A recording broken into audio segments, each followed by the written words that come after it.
name's Sam, and today I'm getting interviewed by AI. Again, part 2. I'm a husband and a dad. Those two are definitely the coolest things in my life, like by far. On top of that, I'm also a small business owner. Really, I'm a solopreneur, meaning that I hold all the job titles in the organization that is mine. The Hop Nerd LLC. I'm the CEO, the CFO, the CMO, the C's and the O's, and all of those things. In my small business, I get to work with organizations of all different shapes and sizes and around the globe, helping them to operationalize something that we call human and organizational performance. A good chunk of my time is really spent helping organizations deeply operationally learn and improve. On top of that, I spend a whole bunch of time creating content for the internet. Funny videos highlighting the absurdity of our work worlds, highlighting the ridiculous things that we do to people in the name of helping people. Husband, dad, friend, family member, small business owner, deeply flawed human being, deeply flawed and caring human being trying to put a little bit of a positive dent in our universe. And today I am once again being interrogated by a computer. So let's just jump right in. Do me a favor, AI overlord, and introduce yourself once again to the fine folks here. My name is Lilith. Welcome back, Lilith. Happy to be here, I think.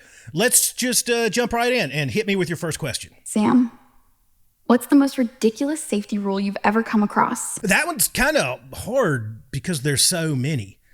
There's so many wacky things, especially around rules that we do to people within our organizations in the name of safety and beyond. I think a lot of it's rooted in the fact that we really like to treat our fellow adults as children, and not even as well-behaved, well-intentioned children. We like to treat them as like the youths, right? Like as really bad, mean, out to hurt people kind of children. And that's just not the truth at all. And when you treat adults like children, I can only speak from what I've seen and my personal experience, but if you treat me like a child, I will show you child. Like I will happily show you child because I'm not a child. I am a grown people. And when you treat grown people like they're not grown people, nothing good comes out of that. Just stop doing that. But I think if I were to maybe list a few, this is a big one. This one right here, a lot of places I go, it's like you have to keep your coffee in an approved drinking receptacle that has a well-affixed, properly fitted lid with gripping mechanism on the outside. Thou shalt not walk around site with any beverages outside of an approved drinking apparatus that includes lids because you might spill it. And because you're a child, we know you're not going to clean it up. So that'll kill people. So we just ban cups. Yeah, we just ban cups. I think one of the other wackier ones I see is the pocket knife ban. That one always gets me. I mean, it's the same as this. It's no different than this. It's we trust you with multi-million, sometimes billion-dollar pieces of equipment, processes. We trust you to manage multi-million-dollar and billion-dollar budgets. We trust you to lead people. We trust you to do work. We trust you to do all of these things that can result in really bad things happening, but we will not trust you with a fixed blade pocket knife. Those are banned. We banned those absolutely years ago. And if we catch you using a not approved cutting apparatus, piece of equipment, something, however the wacky safety way we want to write that in our rules, we will fire you. Yeah. Adults, we're dealing with adults. I mean, again, the list can go on and on and on and on and on. I mean, we put stuff in our work worlds that sound like check your buddy's urine to make sure it's the right color for heat stress awareness. It's just not good. It's not healthy. It's treating people like children. So I hope that answers it. There's just a few. We all have probably about 1,000 examples of that, but just a couple that stick out in my mind. Real rules. Check your buddy's urine. They're out there. What's your favorite creative outlet outside of work? A lot. I just like creative things. I really do. When I'm not doing videos like this for you guys, like out here on LinkedIn or YouTube or wherever I put that, I like to help other people make videos too. So just like the past couple days, I've been hanging out with some of my friends that have a tattoo shop and helping them to record some content for their shop and just making cool stuff. I just like making cool things, whether that's with the camera. I do that quite a bit. That's the funnest part of, the stuff I get to do on the internet, is making things that make me chuckle and laugh, things that make me go, oh, that looks cool. I like that. But it's not just limited to that. I like to make music. I play pretty much every instrument, not well, but I can bang out some music on just about anything. I've been playing music since I was a kid, been in several bands. Again, way out of practice. The time to do these things is just not there these days, unfortunately. I like to build things around the house. I like all the DIY kind of stuff, which probably leads into my solopreneur kind of business. I like do-it-yourself, bootstrap, do-it-yourself kind of stuff. I don't pay anybody to really do anything for me in the business, other than maybe some graphic design here or there. I just want some cool t-shirt designs and I'm kind of drained. I want another artist to make something cool. We do a little, I do a little bit of that. Painting. I paint a bunch. Really anything that involves me, Avery, and Jarrell doing some stuff together is always a big part of that. Now, they don't always enjoy all of my creative hobbies.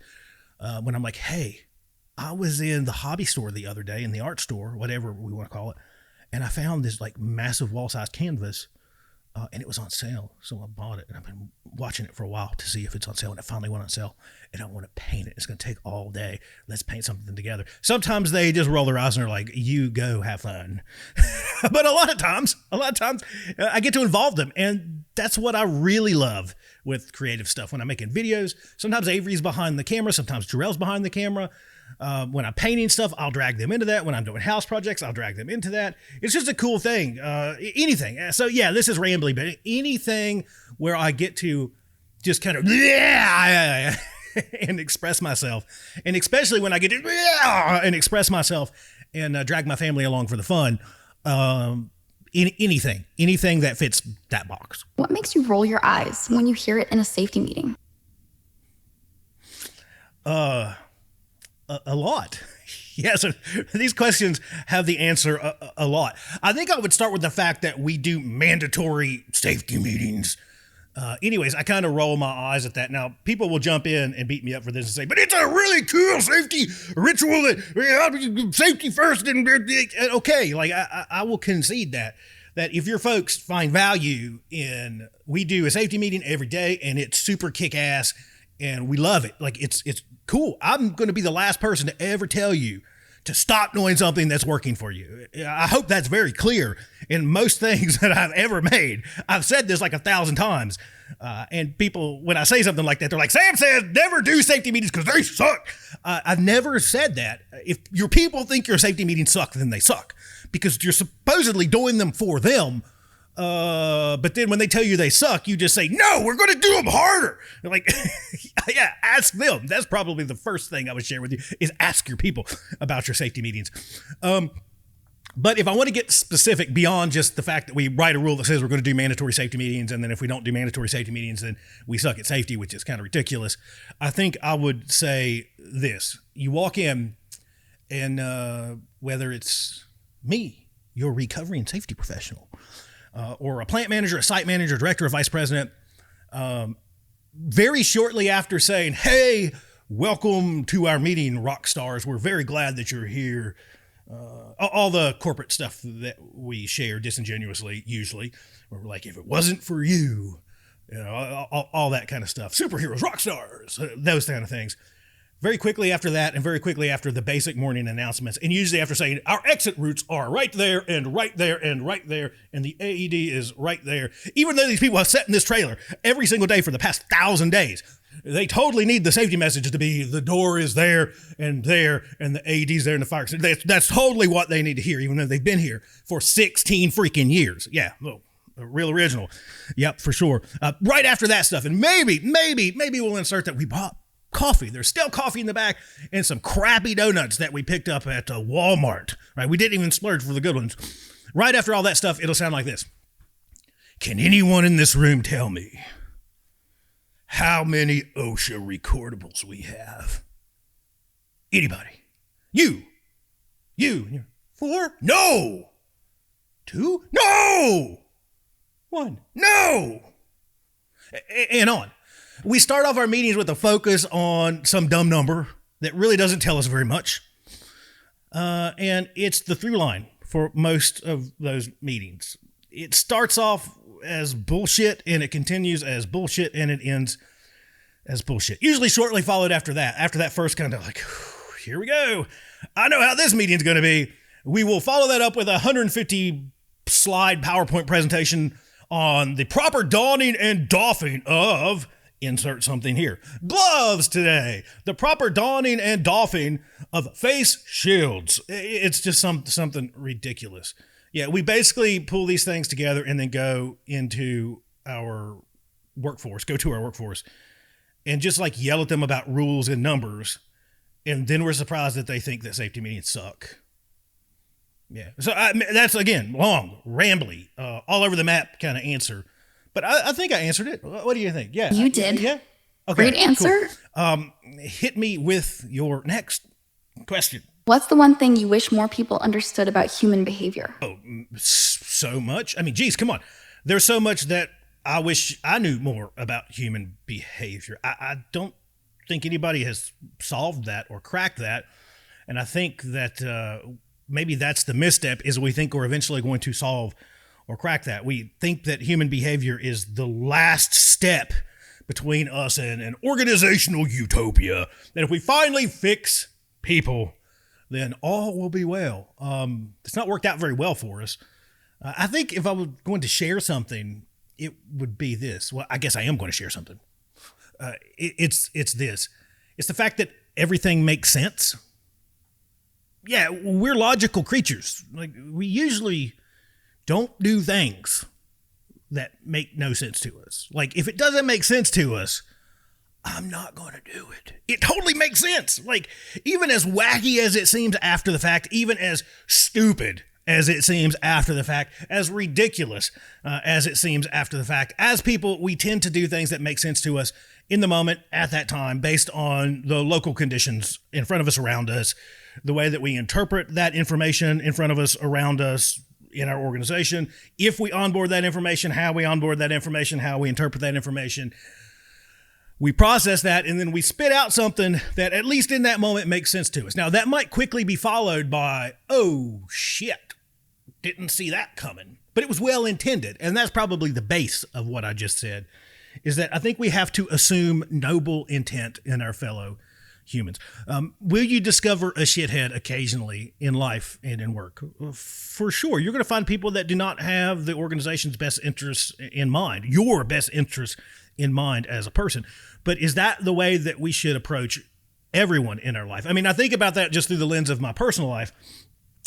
For sure. You can close your eyes just as I will close my eyes, and I can see a few faces of what I would categorize as shitheads.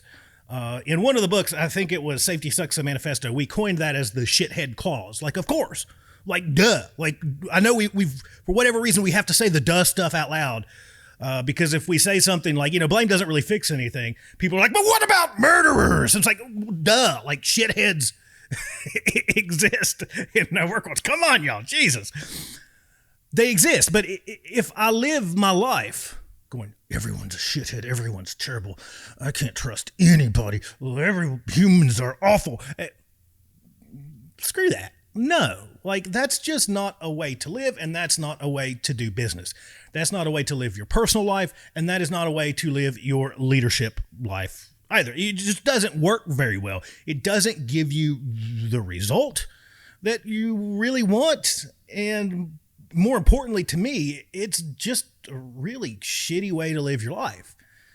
To walk around going, everything sucks, everyone sucks, the world sucks, except for me. I'm well-intentioned, but everything else sucks. So I guess a twofer there a bit, that everything makes sense until it suddenly doesn't make sense anymore. Even when things end with a super tragic outcome, if I'm involved in that, if I knew that the outcome was going to be tragedy, if I knew that the outcome was going to be kill my best friend work buddy, if I knew that the outcome was going to be Sam lost his arm, like I'm not going to move forward.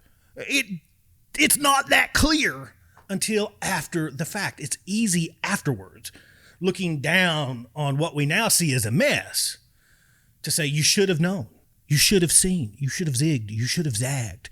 If only you would have paid more attention, if only you would have made a better choice, then it would have ended better. That's only really clear after the fact. To those involved, again, if I know this is going to end in tragedy, I'm going to stop before we get to tragedy, but I can't see that very clearly. And then quickly coupled onto that, and maybe that's behind it. Just assume noble intent. Assume that everyone's showing up to do their best work, because just about everybody, that's exactly what they're doing. If you wanted to think about it in a number, it's probably like 99.5% of people are showing up not to be a shithead, not to kill their buddy, not to cut off their arm, not to intentionally do harm to themselves or others or the organization. They're showing up to do cool things. Yeah, and I think also, that we have to recognize, especially in our work roles, that people aren't just showing up for funsies. They're not just showing up for shits and giggles. They're showing up for you. They're showing up to do work for you. They're showing up to do work for the organization. They're showing up, putting their best foot forward, doing the best that they can in a ridiculous world, mostly getting it right and occasionally getting it wrong, with the best of intent. Good people doing good work, making mostly good choices based off of what's presented to them. They're just figuring it out. And then when they occasionally get it wrong, we rain down the hammer of corporate retribution, blame, and shame on top of them. It's just dumb. So yeah, people show up to do their best work. People show up to do good things, cool things for you. They mostly get it right and occasionally get it wrong. And in those cases where things go a bit sideways, it made total and perfect sense until it suddenly didn't make sense anymore. Instead of kicking them and blaming them and shaming them and tarring and feathering them and firing them and putting them on a list that says you'll never rehire them again, you should probably try to understand how it made sense. Yeah, because it totally did. That's what I would share. What's the best piece of advice you've ever received? Well, like many folks out there, I've received a hefty amount of it. I'm not the person that thinks that every piece of feedback that comes to you is 100% accurate and you should follow every piece of feedback that you ever receive, because that's crap. I've gotten a lot of feedback where I'm like, I'm doing the opposite of that. You're wrong. All the advice that you receive is not good advice. Something like that. And I hope you get what I mean. Maybe let me clarify that a bit. Just because someone gives you feedback does not mean that you need to take it and run with it. We've gotten in this weird thing with that really generic quote of all feedback is a gift, which I think that it is. But we take that to mean that all feedback is something that I should take and immediately roll into my life, in my business, and my pursuits. If someone else is telling me something, then it must be accurate and correct. And that's bullshit. Yeah, feedback is a gift, but it doesn't mean you have to actually use it. You don't have to use it. And a lot of it you shouldn't use. Even if it's well intended, it can be wrong because it's just coming from another human giving you advice, but they don't walk in your shoes and they've never walked in your shoes. I guess what I'm saying is take it with a grain of salt. Like, okay, good feedback. Yeah, okay. Yeah, but I'm not going to do that. A good example that I can share of that is I get you need to wear suits and ties and slacks all the time. What are you doing? Like, you can't show up in a polo shirt. Like, come on, what the heck? Like, you can't show up as you. We want you to show up not as you. We know. We see you everywhere doing all this stuff, but don't come as that. We want you because you're you, but we want you to come here and not be you. That's garbage advice. When I get those kind of calls of like, come here and don't talk about the things that you talk about in the way that you talk about them. Oh, and by the way, wear a suit. No, thank you. Call somebody else. I know people that will come do that for you, pretend to not be themselves to make you happy. If that's what you're looking for, it's just not me. That's fine. Go here. Here's a name. You can go talk to those people. Yeah, bad advice. That's bad advice. On the good side, maybe, of advice, now that we've kind of got that out of the way, a couple things. I think first, it'll all be there tomorrow. And what I mean by that is I'm a bit of a workaholic. I'm the person that will roll out of bed at like 4:30 in the morning and start doing stuff and then slide into bed at 8. I get really, really, really obsessive over the work that I do. I will lock myself in the office from sun up to sundown, not realizing that it's sun up to sundown and then the sun's coming up again. That's just in my DNA. It's just who I am. I like my work. I love my work, but I have to be careful with it. And somebody a long, long time ago told me, like, what are you doing? Like, that thing's going to be there tomorrow. Is it an emergency? No. Do it tomorrow. But I think of that pretty regularly when I find myself sitting in my office and it's like 8 p.m. and I'm like, bro, what are you doing? Like, you go have some fun. Like, go do something else other than this. It'll be here tomorrow. I think the other piece that I think is really important is choosing what you suffer for. There's always going to be suffering in life. We don't have much of a choice in that, but we do have a choice in choosing what we suffer for, in pursuit of. Do I want that to be in pursuit of something meaningful, or do I want that to be in pursuit of something that's not so meaningful to me? I get to choose that. So as I shared during our previous AI interview,